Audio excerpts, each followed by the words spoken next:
next on the how to graft? Mike. Mike, you ready to roll? So Mike did an event at the Cheslin Apiary, and it was fantastic. I'm really hoping Mike does another one now that I have a little bit of experience. Your own backyard. If you have a nuke, you can make a queen. So we did an event at the club apiary where we actually took and we pulled some queens out. We grafted 5 cells on a homemade frame and popped it in, and we had really good success for the most part. So we got, I think, 15 queens out of that. 15 queen cells. Hopefully they come back all mated here very soon. Oh, hey, there's something here. So, what you need when you're grafting is gear. Always gear, more gear, lots of gear. So, this is a homemade queen cell bar. It's just a bottom bar for a regular frame. Losing my mind. This bar. So I'll cut down and fit on here. I make mine 3/4 of an inch thick because I like to use an 8 frame for grafting. And with this bar, you don't need to remove any frames. So you can actually push everything outside to slide right down the middle because the 8 frames are always just a little bit too wide. They usually put burr comb on the side. We'll replace that. So we like to use the JZBZ cups. You can get them all different kinds of cups, but the JZBZs work the best. For whatever reason, the ones that say they're JZBZ-like don't work as well, and I think I figured out because they go down to a point in the middle. When you put the larva in there, you crush that larva a lot, trying to get it off of the little lip on the grafting tool. So see that great? This works really well. A little intensity. Is that a magnifier in front of it? Yes, this is a magnifier. So What is that? Where do you get that? you get this right down here in Harbor Freight. Super easy. What's it called? It's just a magnifying headset. So you do it that way, or you can use just a regular little headlamp. Don't anybody have a seizure? Grafting tools, a couple different kinds of grafting tools. I actually had brought a German one with me, but I left it in the car. I got a picture for you. There's a picture there. Well, yeah, there you go. There you go. I actually like the one here. I've never used this one. I've never used that one, but I have them. So someday I'll probably try it. That one looks a little weird. That's all I can find. I'm just wondering why it has an extra little thing on the bottom. It's a shadow. Shadow. Oh, is that what it is? Okay.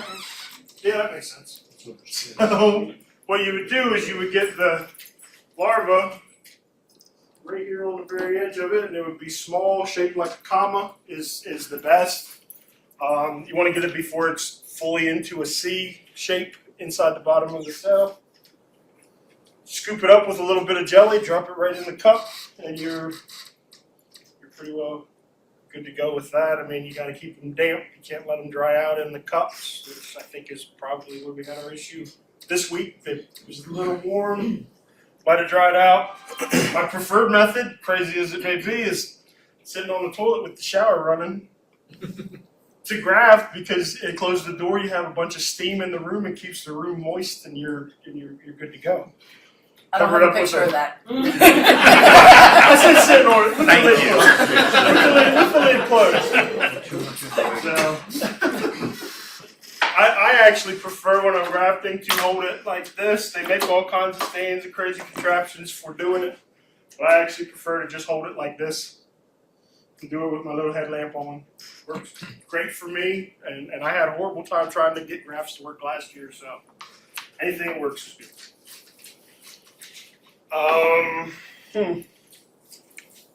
JZBZ cups. JZBZ cups also have a cam, like the little piece that sticks up. They're actually oval, like egg shaped. So they actually, when you put them in, you can give them a little twist, lock them into the bar. Otherwise, the other ones are just perfectly round. If you don't get them in there tight, they're not going to stay. They'll fall out in the frame. There you go. That's what a good cell looks like. These are cells we made. These are from the grafting event. So they turned out really well. These cells are actually definitely in hives right now. So they were, if you can see here, there's royal jelly filled that whole thing up. They're very full of nutrition. Weirdly enough, these actually made black bees. They're all black. They're not any variation in color. They're just 100% black. So it's weird. I'm going to save one of them to see how it does for winter, and maybe we'll graft from it next year. Mike, how many queens have you guys made this year? 60 or 70. And sold? We've sold about 45, Okay. 45, maybe close to 50 now. So, because I've been selling one-offs here and there because we're trying to get everything clean right at this point. So we'll get rid of what we need. We're playing with some, we're going to try to bank some queens this year. George is helping us out with that. Thank you, George. And then hopefully in the spring we'll be able to make early splits and do interesting stuff. So you can see in the middle picture there's different ages of larvae. Most of that larvae is way too big.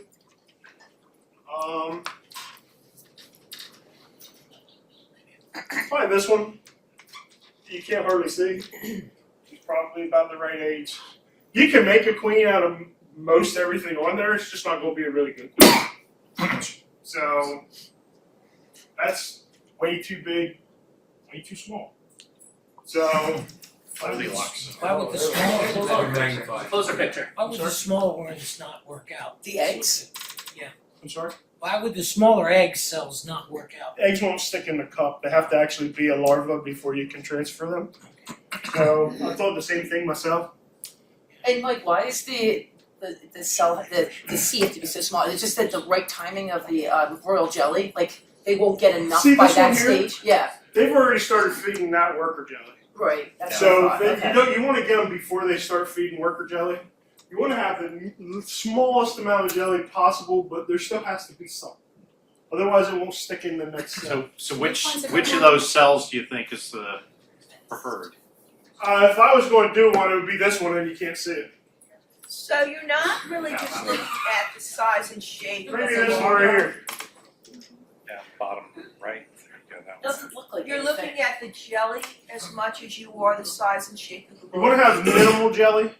So that's And I like if I can, like hive side, it's a little hard to do the way I would do it at home because of not controlled setting versus controlled setting. Like I try to get them right as the larva is going from being translucent to white. Because the larva is actually almost clear when it comes out. And it'll start turning white as it goes. And in a controlled setting where I don't have to be rushing because its temperature's wrong, there's a bee trying to sting me in the face, you know, all of that stuff, I can take my time and pick that very small, youngest that's stuff. why the one you would choose is the one we can't see. Pretty much. It's Yeah. So it's almost clear. But if you're doing this for the first time, there's nothing. Every one of Grafting those a is slightly fine. larger larvae. Honestly, it's you know what I mean. You're better off having success than not initially, right? Yeah, and pretty much every one of those you could graft and it would make a queen. Huh. So it just might not make a good queen, a great queen. I mean, teeny tiny queen. The one that goes through the queen clip. Yeah, the ones that goes through the clip. But the good thing is, the small queens, they don't sting you anyway. So hopefully they make small bees. But let's remember, no proof on any of that. So at the yard, we're using 5-frame nukes to do our queen stuff, which is semi-problematic because as soon as these queens emerge, they'll lay all 5 frames full of bees, and then they want to swarm almost immediately. So we do a lot of switching. We give the nuke yard as much as we can, as much as they'll take, we give them. So And Damon's going to talk about the 2 queen. he's going to talk about the Or 2-frame two-frame. stuff, but that is also useful in the queen room stuff because. And I have these. We're going to try out probably. I think we're actually going to. I'm going to put some of these together to use this week. This is a 4-way, 2 frames in each. And I'm not going to use it to make queens, but what I'm going to do is I'm going to take and pull our queens out that we already have made on frame put them in here with a foundation to hold them over, so that we can hopefully keep going making queens, because we're going to try to go as far as we can go, and they come back fully segmented out and mated. So if we might be making queens into September, who knows? So, any questions? Yes. Go. If your problem with sticking them in a five-frame nuke is going to storm because you run out of space, wouldn't a two-frame be the worst? You have to watch it. And like I said, I'm not going to use that to make the queens. I'm going to use that to hold queens. And I'm only giving her one frame. And I'm giving her a frame of foundation. So they'll have to build that whole frame. That'll buy you some time. So you have to go in there constantly to pull out. For me, because we're making queens in a bigger scale than a backyard. So how often are you having to pull a frame? Because there's only 2 frames for them. A couple times a week. No, not a couple times. About every other week. We get about 2 weeks. Like when I throw a queen in there already on a frame that she's already laid full, you got probably about 2 weeks. That frame will then emerge because we're pulling her with a capped frame, not an egg frame. So you get 3 frames of bees out of one frame out of one laid frame full of brood. So it's all about timing. And we're not the best at it. I mean, it swarms out in the yard. I'm sure we're throwing swarms out in the yard. I just do my best to try to catch them. So, I mean, nobody's perfect. You do what you can. You do the best you can. Learn from your mistakes. Move on. So, that's beekeeping all in it. So, it's all that.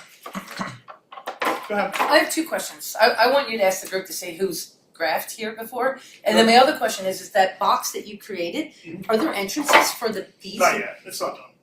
But there will be? Yeah, there will be. Okay. Can you ask the group who's graphed here? Who's grafting? Yeah. Okay, who's grafting? Okay, yeah. How many people have grafted here?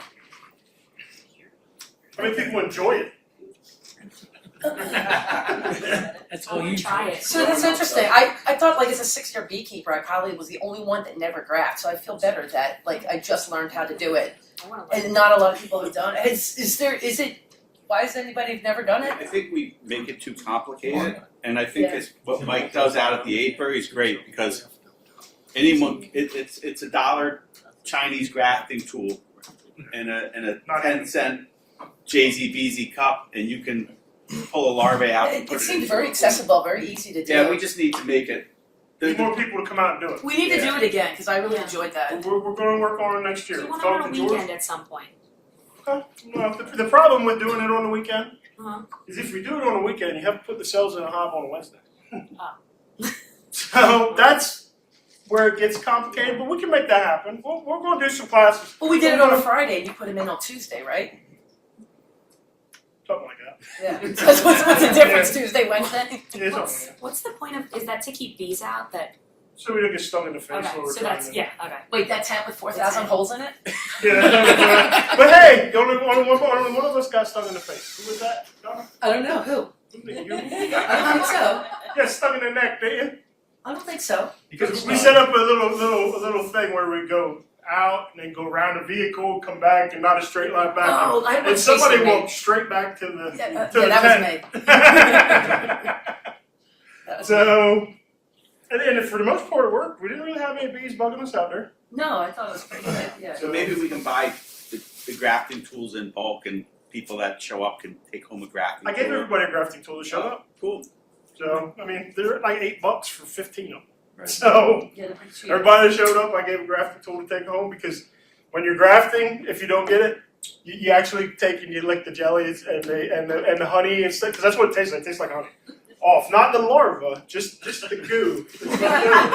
So, but you know, and but yeah, I didn't want it back after y'all had them in your mouth. So. Gotta have standards. Can you give us explain the process after you've grafted the queens emerge? Okay. From that point, what do you do with them? Sell them. Can they all just live in the same box? No, they can live in their own nuke. You can put because we have every one of them goes into a separate nuke. into a separate nuke right away, Mhm. and then they get bred, then they start laying eggs, and then you can sell the nuke. No, we don't sell the nuke. We sell the queen out of the nuke. Oh, okay, okay. And then generally the day that we sell the queen out of the nuke, we put a new cell right back in to start the whole process over again. So you got to graft on day 4. You got, and it's like between day 3 and day 4 because you want it to be less than 24 hours after they emerge, but more than probably 2 because you're never going to see it. So, and then you have 10 days.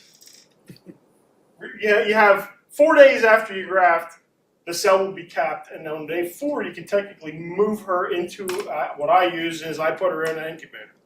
Because I don't have to worry about the other bees stinging it down or any of that stuff. Right now we have grafts out there that we've left in. So the reason they got capped on day 3 was probably the big cells that you saw in there. They were probably too big. But I was doing it I actually did it in the car. So, not everything's perfect. But we'll get some queens out of it, and if they lay really well, hey, they'll last at least a year, and recommend you change your queens out every year anyway. Do you guys usually generally sell the developed queen, or do you usually sell, or not sell, but move Sell? the eggs, the cell, queen cell itself, Mhm. and put it in a new hive? That way, That's what we do. bees would accept the new queen versus if it's a hatched out queen, they got to be in a cage and all that kind of stuff, and they Well, if it's hatched out queen, you can put a queen cell in a queenless hive. It's only been queenless for. You can actually take a frame of eggs and larvae and a nice good brood frame that has a honey cap on the top. You can put that in a 2-frame box and a cell immediately, and you don't have to worry about nothing. That's what Damon's going to explain next. That's why we Yeah, organized so it this part, I way. don't want to jump into his. Okay, sorry about that. Gotcha. But yeah, the acceptance rate is very high for cells versus for mated queens. You got to have them in a cage, candy release. You got to make sure they're hopeless before you do it, or they're just going to kill her and make their own anyway. Yeah, but So- once you graft and you have all those cells, you've got to put those cells in Somewhere. individual Yeah. boxes before they emerge, because the first one out is going to kill the rest of them. Right. That's what I thought. Yeah, so you've got to take those cap cells and get them somewhere before the queens start to emerge. We grafted on Monday if they did on day. Because if you forget, Do I have a bunch of you'll have one queen. You have one queen and a bunch of. But if you're only looking for one, hey, the best one is usually the one. It survives. So hey, if you're only looking for one nuke. So you do that, and you put the queen cell in there, she emerges, she gets bred, you take her out, you put another cell back in, Correct. you can just keep doing that Correct. with the same bees in the same Yeah. box. That's what the Don't queen get a team little- does. It'll get a little overcrowded, and then you'll be splitting. So, Right. but yeah, I mean, we're up to I think almost 40 nukes out there right now. So it started out with like In the 9 queen yard. in the queen yard. Yeah. And another 20. 20 in the apprentice yard. So George won't let me steal queens out of that. Yeah, I'm sorry, go ahead. when you stick her in there, she has to have all the resources, right? Well, they have to have, When you put the cell in there, there's gotta be all the resources right. that she hatches And you out. just reminded me of something else. Okay. When you're making queen cells, you need a minimum of 200 nurse bees per cell. That's the minimum. The more you have, the better it's going to be because they're actually going to feed that queen like 10,000 times before that cell gets capped. So that's if you're doing nukes, you want the lower number is best. If you're going with a nuke, 5 cells should be no problem. You should definitely have 1,000 nurse bees in a well-populated nuke. So how many cells would you put in a 2-frame? One. And we're going to play with that too because I've seen videos where they're using 48-hour cells. Oh, I know George likes to experiment. Yeah, we're going to play with Well, let's talk for a second about genetics. Where are you getting your stock? My stuff comes from cutouts that I've done. So Survivor stuff. Everything is Survivor. I have some Ed stuff, and I use some of Ed's stuff because everyone knows Ed has the best stuff. So he has the best queens. So I have some of his queens that have been mated in my yard. So, and I keep 15 lines of genetics in my personal yard. Right now we have about, I think 6, 7 in the queen yard right now. Trying to flood that area so they don't come back mean. The club's had a history of having mean queens come back. They have to be mean when they come back. That has changed this year. They're not coming back like that. So they go out and they're friendly. I've actually brought one home just to see if they were going to be okay in my yard. I am actually running simultaneously with the club's yard. I'm running those same cells at my house. So I can compare. That way I know when they're back mated. When they're back mated in my yard, I can go over and be pretty confident they're going to be mated in the club yard. So that way I know when to start checking things. And you have different drone congregation areas for those two, so they're having completely different genetics. Yeah, they're mating. Yeah, they're completely, and they're both coming back fairly docile. They're not. I mean, once they've got a mated queen in there, I'm a big soup guy. I can actually get in the hives at the club yard with just a veil. I'm out there mowing pretty much with just a veil because I've been keeping the yard cut as much as possible, trying to keep ticks down, trying to keep it decent. So, but yeah, I mean, a lot of my genetics are now in the club yard. So, because the tree cutouts I've done, I just put another tree cutout.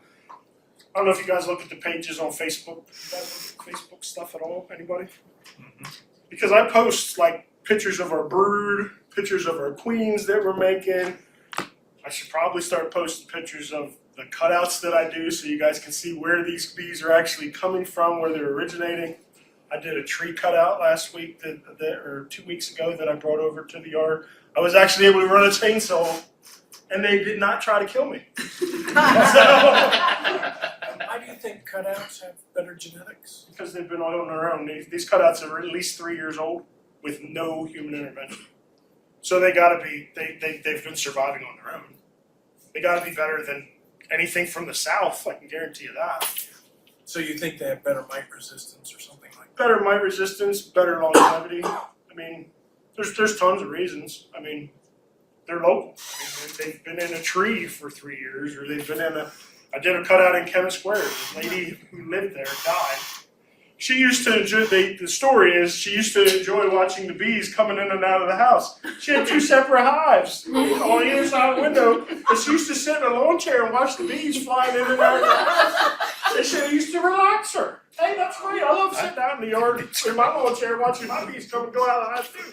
I don't want to go in my house, but, you know, so, but, and then she had passed. 8 years later, somebody bought the house. The bees are still in the wall. Wow. So I cut those out and I brought them to my home yard. They did fantastic over winter. They became some of the grafting stuff for this year. So, and they're fairly docile. That was another one where I was up there after I had cut the hole out. My veil actually fell off because I was just going up to look, see if I could see the queen. And my veil fell off and then nobody tried to sting me in the face. That's a plus in my book. So, that's usually where it goes. That's if I'm going to get stung somewhere, it's generally in the face. So, anything else? Mike. Do you know why? Do I know why they sting me in the face? Yes. Because I'm ugly. They don't like me. Does anybody know why? Why is ugly? I don't know. Yeah, because Born that way, you can't help it. a bear is their natural predator, and the only way to affect the bear is to go to the bear's eyes. There you go. Yeah. Also, they go after carbon dioxide. It's also what? Your breath. Oh, your breath. That's what they smell. Well, I have bad asthma, so I breathe heavy and I breathe a lot of moisture. So, It's a fire over there. yeah. Thanks, Mike. We Do you want really to put a plug for appreciate the queen team? Right. Ready for a plug for the queen team? You're always taking new people on the queen team, Yes, right? come out to the queen thing. After we leave here, I'm going to the yard. I'm going to be grafting into an experimental cage. So if you want to come out, come out.